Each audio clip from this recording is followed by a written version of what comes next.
Bonjour à tous et bienvenue dans cette nouvelle vidéo. Alors aujourd'hui, présentation de ce petit boîtier HDMI to HDMI plus audio 4K x 2K. Alors bon, le 4K x 2K, honnêtement, on s'en fout. Ce qui est intéressant de savoir, c'est que ce boîtier permet de rebalancer un signal HDMI, évidemment vidéo, c'est-à-dire qu'il va reprendre le signal d'origine, mais entre-temps, il va pouvoir splitter, diviser votre signal HDMI vidéo en audio et donc pouvoir vous permettre de sortir l'audio d'une autre façon que le HDMI. Parce que oui, quand vous avez que le HDMI et que vous n'avez que le son via HDMI, eh bien, si vous voulez avoir une sortie son soit optique, soit RCA, soit jack, comme ici, jack 3.5, eh bien, vous ne pouvez pas, puisque évidemment, vous n'avez qu'une prise HDMI. Eh bien, ce petit boîtier permet de récupérer le son et de vous le diviser pour alors le sortir en diverses sorties. Alors moi ici sur ce boîtier là j'ai optique et jack 3.5, mais il existe aussi des boîtiers qui vous permettent de sortir directement l'audio en RCA, c'est-à-dire le blanc et le rouge, hein, les fameux connecteurs blanc et rouge, comme sur les bonnes vieilles consoles.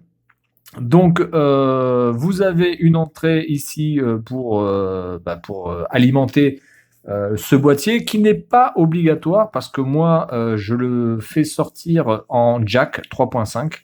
Donc, du coup, je n'ai pas besoin de l'allumer, ça me fait un câble en moins.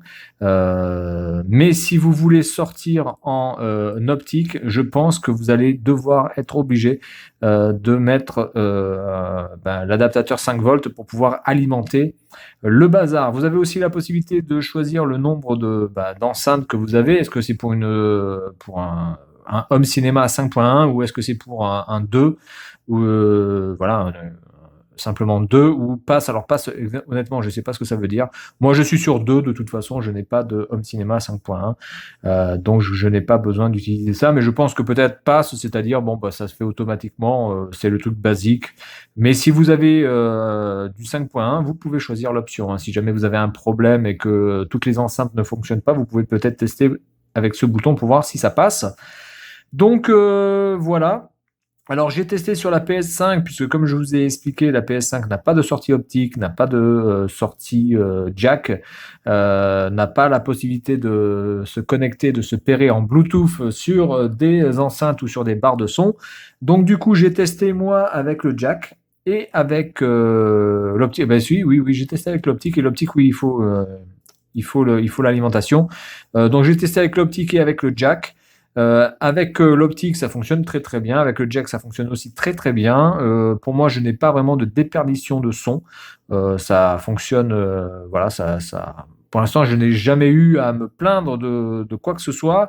Quand vous avez le signal qui est bien entré, vous avez la lumière rouge pour vous dire qu'il y a bien un signal qui est entré, et vous avez, quand vous branchez ici, vous avez un signal vert pour vous dire qu'il y a bien quelque chose qui sort. Le boîtier peut être auto-alimenté simplement via le HDMI si vous utilisez le jack 3.5, mais si vous utilisez l'optique, il vous faudra mettre 5 volts ici simplement en micro USB, tout simplement. Voilà, donc c'est un produit qui coûte aux alentours de, allez, on va dire 15 balles livrées. Je vous conseille au maximum 20 balles livrées. La finition n'est pas forcément au top au niveau des vis, etc. Mais par contre, c'est du métal. Ce n'est pas du tout du plastique, c'est du métal.